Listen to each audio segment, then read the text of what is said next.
Yeah, so a little bit about me. Went through like a 2-year college program. Been working in oil and gas for 15 years. Did offshore oil production. Now I'm onshore doing gas and then some like kind of pipeline transportation type stuff. And kind of just want to give back to the industry and help new guys and take kind of a holistic approach to the people that work in our industry. And then how do we make ourselves, like in your case, your product, maybe it doesn't, and I haven't looked too closely at it, but maybe it's more, and you can speak to this, if it's for the larger super majors or is it for smaller companies? Yeah, just so how can we kind of make an impact in oil and gas and then take that out further into the trades and different industries? So, yeah. Well, I come about this in a similar guise to you, and that is I really want to help people. It's not a pitch for what we do.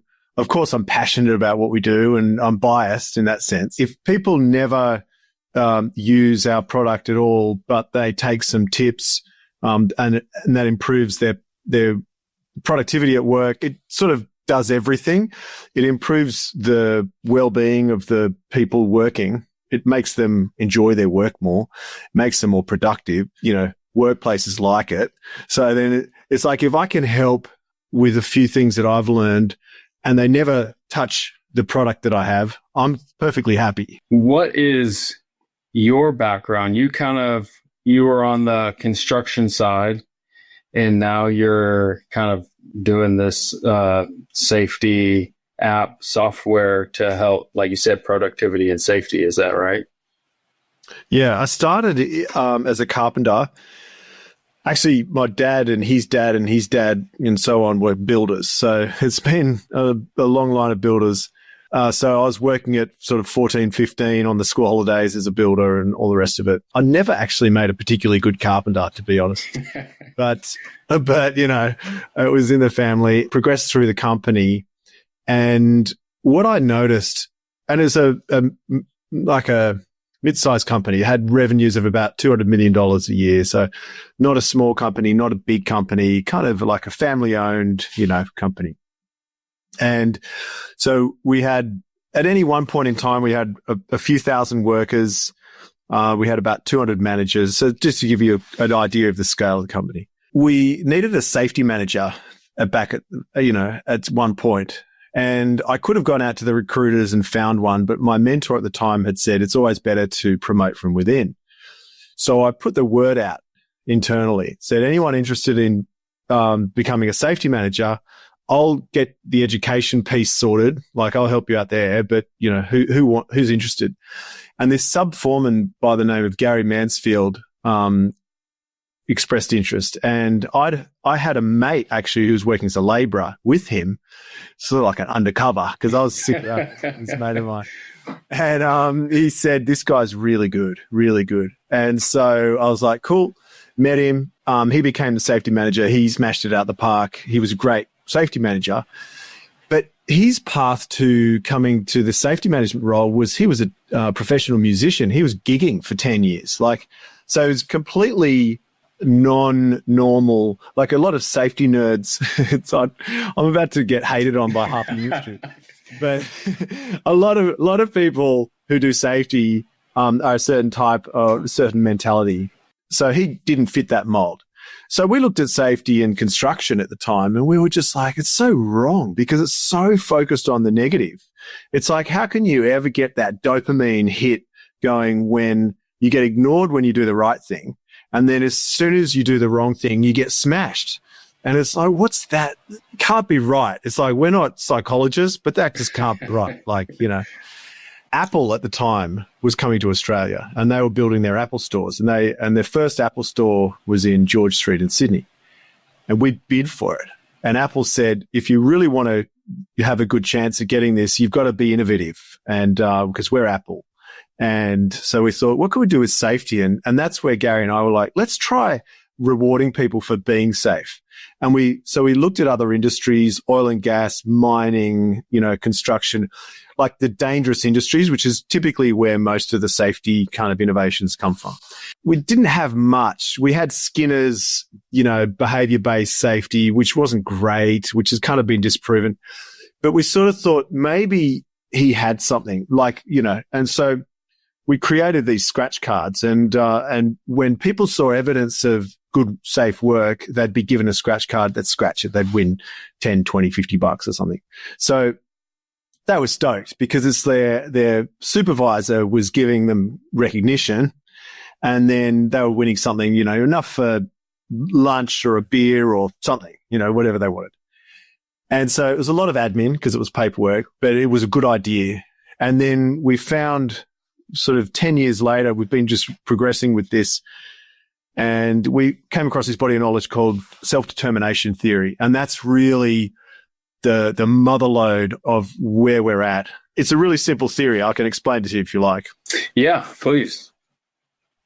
So self-determination theory says that there's 3 psychological needs that each and every one of us have. And if we can get it right, then we thrive. And if we get it wrong, then we suffer. And those 3 psychological needs are, I need to feel autonomous. I need to feel like I am in control of my choices, my life. That's the first one. The second one is I need to feel like I'm good at something, that I'm competent. And to be recognized to be competent is great. The third one is I need to feel related. I need to feel like I'm relating to other people. And so if you apply those 3 questions, autonomy, competence, relatedness, if you apply that rule across various aspects of work, especially in safety, you go, it's nothing like that. Like autonomy, not at all. It's like, do this or you're toast. Competence, well, it only looks at you when you're not competent. It's exactly the opposite. And then relatedness, there's this huge disconnect between managers or management and worker because, they get the posters saying zero harm and they get all this stuff. And the worker just goes, that's not for you. That's not for me. It's a bunch of BS or lip service. It's a bunch of BS, right? And it's really like the first priority is to cover legally that company's ass, really. Yeah. And then if it aligns at some point with me, the worker, that's a bonus, but it's really not what it's designed for. It's designed to cover them legally. And the worker knows this. And so there's this disconnect. So there's lack of relatedness. So manager and worker start to disconnect. So then when you can spot people doing the right thing and call them out and give them a concrete reward, all of a sudden those 3 things, autonomy, competence, and relatedness, get turned in the right direction. Let's say a supervisor or a manager spots a worker doing something like sweeping up. Now, that worker has decided to sweep up. So autonomy, high. Competent, well, the manager's just called him out and said, mate, you've just tidied up that area. Nice work. So there's a level of competence that is being recognized. And then relatedness, well, when a manager comes over and says, hey, you've done well, here's a prize, obviously it's really good for reconnecting workers with managers. What we found, interestingly, was because this was so sensitive, we're so psychologically sensitive to this sort of stuff, you didn't have to give a lot of money. It's like 10, 20, $50 from time to time, and you get this massive change in kind of behavior and all sorts of stuff. So, yeah. And so that's why McDonald's took us up not so long ago. So completely outside of construction, oil and gas and mining and those sorts of industries. They said, no, we know that this stuff works. We measure everything. We're McDonald's. We didn't really have to sell it. They said, yeah, we know what you're doing. This is good. Let's go. So this is something that, what is the product or service, I guess, to be more specific? I saw an app. So is it like, how does this get to the end user? How does the manager take it and bring it to the employee? Or Yeah. Our product is just, I guess, what it is that recognition, autonomy, competence, relatedness. So you don't have to have our product to do it. Our product just makes it easier to do. And, it turns it from being a nice idea to something that can be done and measured and everything else. Okay. So yeah, it's an app. It's $5 a user a month. So it's a trivial cost in terms of, if it pushes up your productivity by even 2 or 3%, like it's just, like those sorts of numbers are crazy in terms of what it does to your bottom line when you're getting 2 or 3% higher productivity out of your workers. And at the same time, they're happier because, they're finally getting recognized for some of this good stuff that they do. You're having that. And yeah, it's an app and they have it on their devices. In a lot of industries, oil and gas is one of them. Actually, quick service restaurants is another one.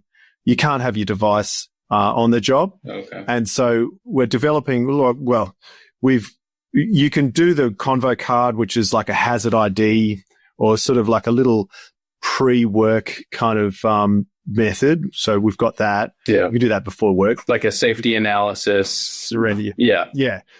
Before you surrender your device. And then the actual rewards can be remote. So you don't need your device, but yeah. So you came to... What other things did you try? Like if people are saying, we are not sure if this works, or like, we do like this, we're going to try something that kind of fits this kind of platform or system. What other things have you tried that like didn't work? So, it's kind of saving people time for like, oh, the employee of the month stuff, the large, like you said, it doesn't have to be a large amount of money. It's a small amount of money. That's a good question. We heard that a lot in the early days. Here's a couple of things that we were told in the early days. They should be doing the job anyway. So why should we give them extra for doing something that they should already be doing? And our response to that was, how's that going for you? And they're like, oh, they're not doing it. And it's like, that's our point. Right. That's our point. Do you want to keep flogging that dead horse? Do you really think that your method, just keep doing more of whatever it is you're doing, is going to magically have a different effect?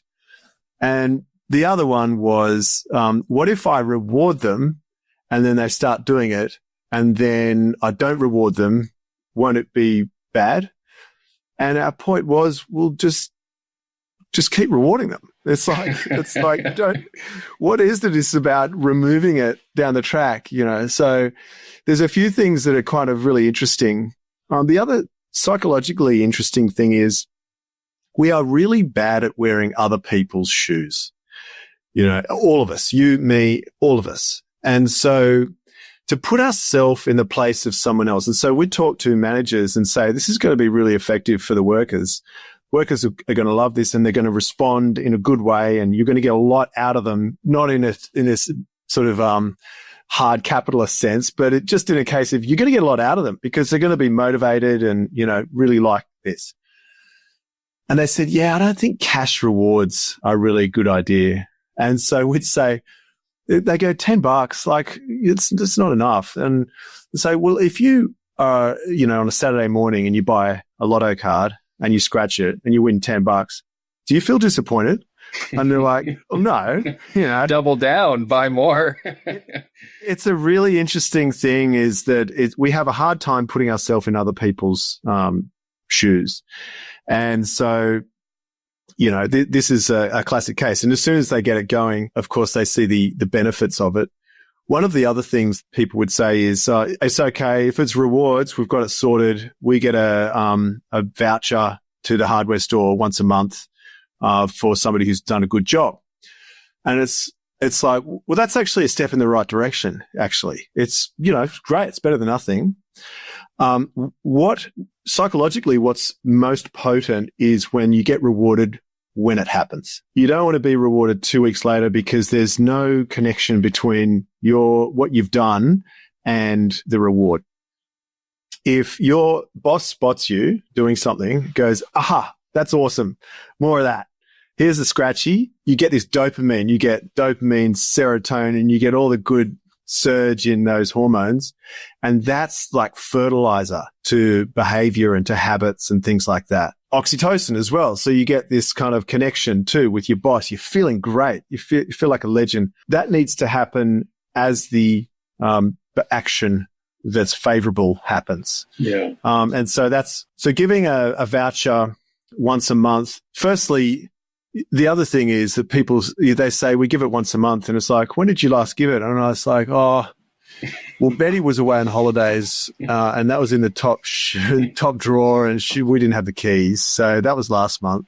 The month before, I was super busy on a Tuesday. So it's like, okay, we get busy, and so you really need tools that can make sure that this sort of stuff happens. And you can measure per day who's giving awards for what, by whom. Is this top down, or is this, I've seen some kind of reward systems where you can go employee to employee, or what's the structure look like? Scratchies are top down. So they're managers to workers saying, well done. They can give turbo scratchies, which are cash, or they could just give a scratchy, which is points, right?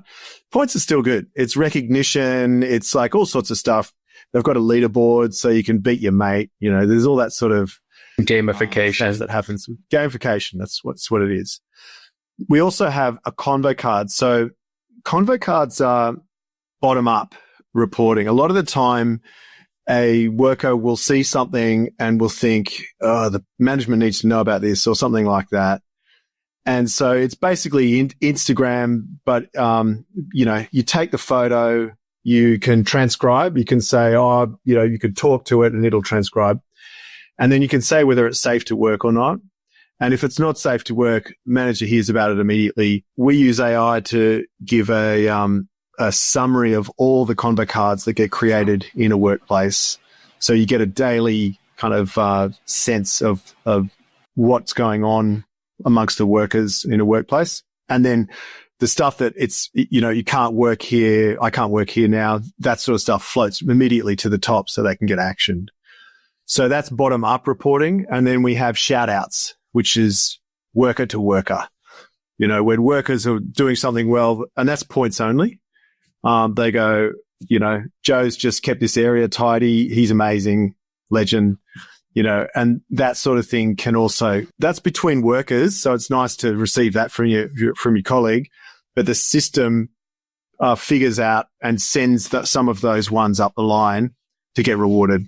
So a manager can see some of these shout outs and go, oh yeah, that's a turbo scratchy, and so they get another reward for that. Cool. Is this, you said it was deployed with McDonald. So this is something that is like, I hear people use the term enterprise. So this is like enterprise level, like larger corporations can use this and everything. Yeah. It's not limited. We've got a free forever model with this new release where if you've got 10 or fewer people, then you can just use it. And it's like, but if you want reporting and you want sort of more than one site and you want more than 10 people, then of course you go to the pro model, which is $5 a year a month. And then enterprises just have a different way of engaging with these things. They'll say, I need to develop up a business case. And so once they've developed up the business case, so it's just a different process. So we do have an enterprise way of selling, but it's pretty much the same. Right. Like you've just got to believe the fact that if you use self-determination theory in the workplace, you're going to get all these benefits. You're going to get a safer workplace. Your mental well-being is going to improve. Your employee retention is going to improve. Productivity is going to improve. Like there's all these things. And then you go, how much? $5 a user a month? That's pretty affordable, really. Yeah. Is this something that you have to be trained on? Would someone come to your site and roll this out, or is potentially this something you can kind of pick off the shelf and take it away to your team? You can pick it off the shelf and take it away. The training it's not so much training, it's understanding that controlling language is not what you don't want to use this to control. You don't want to say, do that and you might get a scratchy. Like that works against, like we are so fickle with how we get motivated. We want to do behavior-based safety, and then we do a quota on how many observations and stuff, as soon as we want you guys, the employee, to do it, but then the employee doesn't do it. So now we have to measure it and require it. And yeah. Totally. That's where BBS fell over. Exactly. But what you want to do is recognize autonomy when it's a decision that's being made, that's you're in support of. So someone's keeping their area tidy. If you can see them sort of putting safety issues, things, or they've come up with a good idea, they've done something like that, then if you reward that, then there's the autonomy that gets rewarded. So autonomy is super important. So that's really the training that would happen. It's more about understanding that don't hold this over someone. You got to recognize autonomy. Don't be controlling. How do you see, you talked about, this sounds like a very transparent, if you're having people take pictures of safe or unsafe things in the workplace, you're kind of putting the employee in a position to reveal certain things about the work site and kind of maybe put blame on a different employee, even though they might not know they're doing it. A manager potentially taking disciplinary action against those findings. So how do you get buy-in from the employee that this is something that's going to be beneficial for them? And then how do you coach the managers to find that line between taking action and rewarding employees? That happens now anyway. People can take photos of anything they like, pretty much. And so you've got whistleblowers, you've got this sort of behavior that happens anyway. So if they want to rat out an employee or if they want to do something like that, you can do that now. Our tool doesn't make it any easier in that sense. What it does do is it keeps that inside the company. So if they're doing lots of convo cards and there's photos and that's owned by the company. So that's the first thing. The second thing that's kind of related to that is that some people said, wait, but if we know about this, sometimes rather not know about it, you sort of say to yourself, I can see where you're coming from, but it's a dangerous path to go down if you'd rather not know certain things. Like if you'd rather your employees or your workers don't tell you about things, it's not a great path. So what you want is to encourage that sort of thing. It's similar to what we found with near misses. Remember in the Heimlich kind of era where he had that pyramid that's so seductive. You sort of see the pyramid and near misses and fatality and 301 and it just makes so much sense. Yeah. We're loading up the bottom of the pyramid. Yeah, and it's a shame that it's just wrong, and I'd be happy to debate that with anyone. The thing with that is there's really little relation between, you want to encourage people to report near misses. In the Heimlich sense, a near miss is a kind of a bad thing because 300 of them equal a fatality, so reduce the near misses. So that encourages people to not report them. And so that's going the wrong way. You want people to say, this happened, and you want that honesty and for people to go, okay, cool. Thank you. Near miss. Well done for spotting it and for dealing with it. And that's what Convo Card does. What you don't want to do is it's very, very easy to turn your head the other way when you see something that's like a bit sketchy. You actually got to encourage people to report on it. We're leaving the company and the organization up to, for better or for worse, their own devices. I mean, this isn't something you provide as far as you probably do some rudimentary coaching, if you're doing some onboarding with them about Like you just said, the psychology and employee relations and stuff like that, but not any extensive training stuff. No, it's micro training. So, they see my moving head on a video and they get the tips, so it doesn't take much. It really is for them to understand that don't use this as a controlling weapon. Use it as an encouraging tool to reward and to encourage and that sort of thing. There's plenty of other parts of work that if you don't comply, especially safety, if you don't comply, that you feel the weight of the law, there's all sorts of negativity. So we're not against that necessarily. We're just saying that the positive piece. And actually, if you balance it out with some positivity, you get this disproportionate improvement in productivity, safety, all sorts of other stuff. Does this require, I'm just thinking on the back end for like IT folks or something, does this integrate with like any specific platform or software that might be a hindrance for people adopting it? Yeah, we're open API. So anyone that has APIs, which is most major software platforms, we can integrate with. And an example of that is there's a Safety Culture is a company that is actually an Australian safety platform. We're not a safety platform. So we're a rewards and recognition platform that just happens to work really well in the safety domain. It might be customer service. Like in McDonald's, it's not so much safety as it is customer service or anything, cleanliness, all those sorts of other areas. Where it's really good for safety is that a lot of these safety platforms are kind of boring. God love them. They're just database driven, sort of compliance focused stuff. So no workers want them on their devices, and they can't be forced to have an app on their device unless the workplace provides the device, and there's all these other things as well. Sure. They don't have the app on their device and they don't want it. Whereas with Scratchie, because this is the app that they win rewards, then they're like, oh, okay, I can have that app on my phone. There's something in it for me, Right. We all operate on that principle. It becomes a really great way to, like a Convo card, this hazard ID, which we were talking about, that can go directly to the safety platform.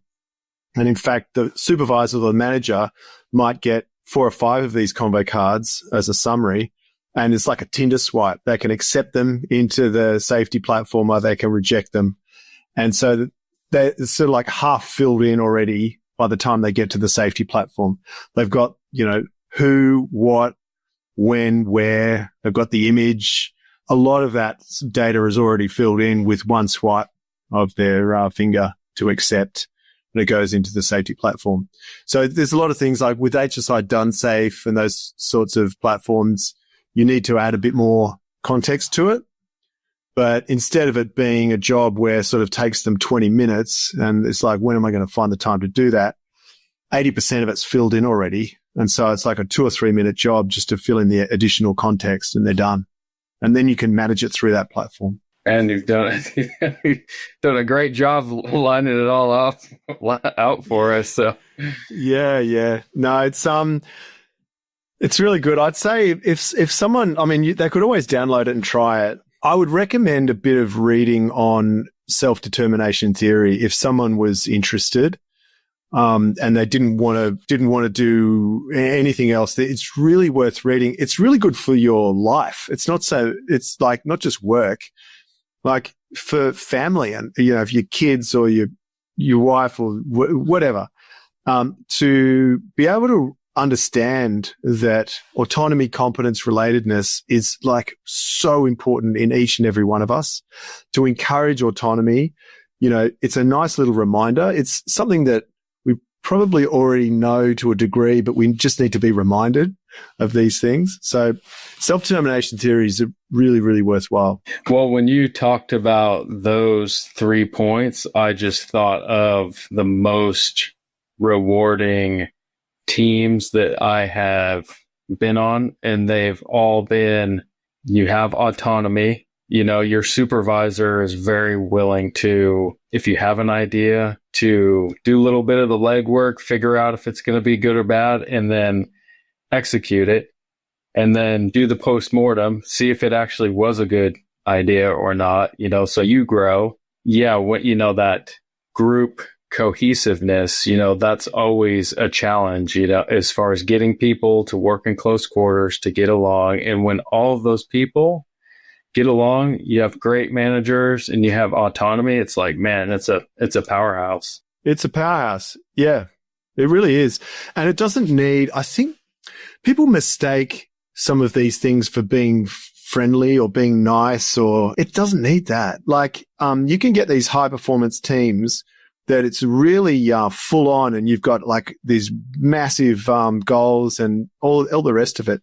You can still be working on autonomy, competence, and relatedness. Again, it's a case of having super high performance and getting the best out of people, getting people feeling good, heading to work going, oh my God, this is full on, but we'll get there, because of those three things. Yeah, just from what you've told us today, I think someone should, I know I'm going to look at it, because if you come from a culture or still in a culture that is using behavior-based safety, this sounds like something that people would want to do versus being required to do, Yeah. No, Skinner had a lot. He contributed a great deal.